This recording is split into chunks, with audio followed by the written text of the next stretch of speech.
You've left a conversation and felt completely drained. Not tired, drained. Like something was taken from you, but you can't explain what. You keep replaying what they said, trying to figure out what went wrong. But here's the strange part. Nothing obviously went wrong. They didn't scream. They didn't insult you. They just talked to you. So why do you feel so small? There's a reason for that. And by the end of this, you're going to recognize exactly what happened and why you never saw it coming. There's also something about your brain that made you the perfect target. We'll get to that. And there's a pattern these people follow, almost like a script, that almost nobody talks about. Think about someone in your life who leaves you second-guessing yourself constantly. Maybe it's someone who gives you a compliment that somehow still stings. Someone who makes you feel lucky to have their attention, but also always a little nervous about losing it. Someone who, when you're not around them, you feel relief, but when you are around them, you feel like you have to perform. You find yourself editing what you say before you say it. You shrink your opinions. You apologize faster than you should. And you start to believe that the tension between you is somehow your fault. That's not a coincidence. That's a pattern. Psychologists have a name for the cluster of traits that drive this kind of behavior. They call it the Dark Tetrad. It includes 4 things: narcissism, manipulation, psychopathy, and a trait called everyday sadism. People with these traits don't always look dangerous. In fact, most of the time, they look charming, confident, even warm. But underneath that, there's something different going on. They are reading you, not to connect, but to find leverage. Here's the pattern break. The most dangerous people in your life will never feel dangerous. They'll feel magnetic. Before we go further, this isn't about calling people monsters. And it's definitely not about making you feel stupid for being affected by them. Here's what's actually true. The fact that they got to you doesn't mean you're weak. It means you're human. Your brain was built to trust people in close relationships. That's not a bug. That's how we survived as a species. But here's what nobody tells you. People with these traits have often spent years learning how to work around that trust. Not always on purpose. Sometimes it's deeply unconscious. But the effect is the same. And here's the loop I want you to hold in your mind right now. Why do some people pull away from these relationships quickly while others stay for years? What makes the difference? We'll come back to that, because the answer is not what most people think.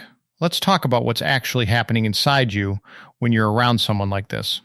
Your brain has a built-in threat detection system.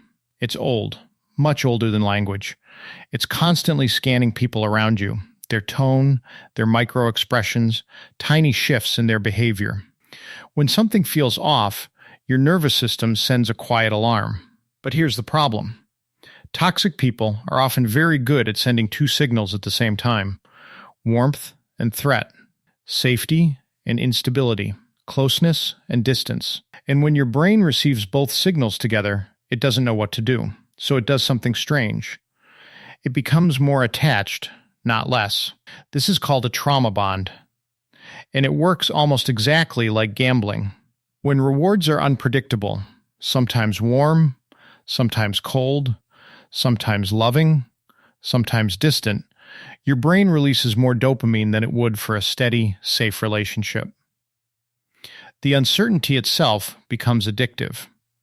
Think of it like a broken vending machine, one that sometimes gives you a snack and sometimes takes your money. You keep pressing the button, not because it's reliable, but because you never know which time will pay off. Pattern break. You're not addicted to the person. You're addicted to the hope of who they sometimes are. The mental model to carry here is this: inconsistency creates attachment. Predictability creates peace. These are opposites, and most people confuse the first one for love. Step 1. Name what you actually feel, not what you think you should feel. After you spend time with this person, sit down and ask yourself, do I feel more like myself or less?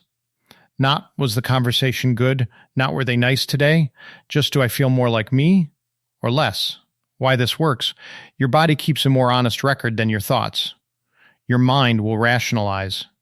Your gut won't. When you start naming the actual feeling, drained, small, anxious, confused, you interrupt the cycle of explaining it away. Real life shift. Start a notes app entry after interactions with people who leave you uneasy. One sentence. Just describe how you feel in your body. Over time, the pattern becomes impossible to ignore. Step 2. Stop trying to understand them. Start understanding the pattern. People who are deep into these relationships often spend huge amounts of energy trying to figure the other person out. Why did they say that? What did they mean? Are they upset with me? Here's the emotional insight. That mental spinning is not concern. It's control. The other person's control over your attention. Every minute you spend analyzing them is a minute you're not thinking about yourself. Shift your question from what are they thinking to what am I tolerating? Step 3.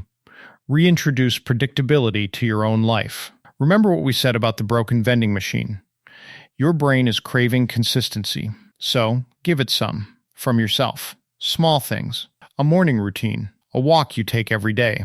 A friend you call regularly. Why it works, you're slowly retraining your nervous system to recognize that safety is quiet.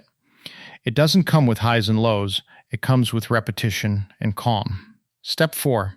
Reduce access gradually. You don't have to cut someone off dramatically. In fact, dramatic exits often pull you back in. Instead, reduce the depth of what you share. Become a little more private, a little less emotionally available. People who rely on control need information to work with. When you share less, you give them less to work with. The grip loosens naturally. Emotional insight?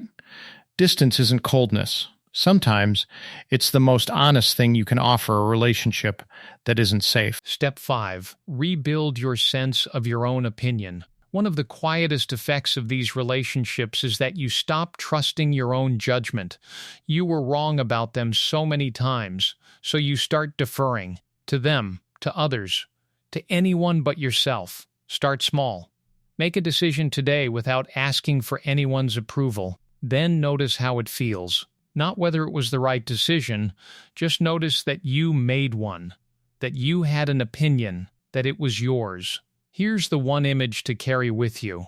Imagine a compass. When it's working right, it always points the same direction. That's you. When your relationships are healthy, when you feel like yourself, your inner compass is steady. Now imagine someone standing next to you holding a magnet. They're not touching you. They're not obviously doing anything. But the magnet is pulling your needle. And slowly, without realizing it, you stop going north. You start going wherever the magnet is pulling you. That's what this pattern does. It doesn't break you. It redirects you, little by little, until the direction you're going doesn't feel like yours anymore. Remember that feeling we talked about at the beginning, walking away from a conversation feeling drained, not knowing why? That's the magnet at work. And now you know what it is. The people who pull away from these relationships quickly, they're not stronger. They're just more aware of when their compass is being pulled. You don't have to be angry about any of this. You don't have to become suspicious of everyone around you. You just have to stay close to the feeling of what it's like to be yourself and notice honestly when something is pulling you away from that. The people who are good for you will make you feel more like you. Not perfect, not always comfortable, but more like you. That's the only thing worth measuring. If something in this felt familiar, sit with that. You don't need to do anything right now, just notice.